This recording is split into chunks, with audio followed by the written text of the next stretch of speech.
tudo bem com você? Eu me chamo Edileuza Leite e estou aqui para mais uma videoaula. Na videoaula de hoje nós vamos aprender a fazer essa linda tiara da Vera e o Reino do Arco-Íris. Ok? Não deixe de se inscrever se você ainda não é inscrito e acionar o sininho para receber notificações de novos vídeos. Todas terças e quintas temos vídeos novos aqui no canal, ok? Então vamos à nossa videoaula. Para você fazer a tiarinha da Vera, você vai precisar dos seguintes materiais: lã vermelha, azul e amarela. Nós vamos usar essa lã aqui, molê, que é da Círculo.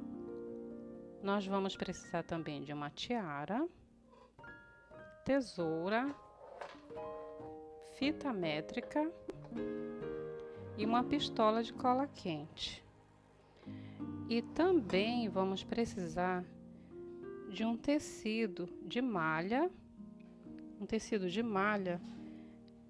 medindo 3 centímetros por 30 centímetros.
Espero que você tenha conseguido fazer a sua linda tiarinha.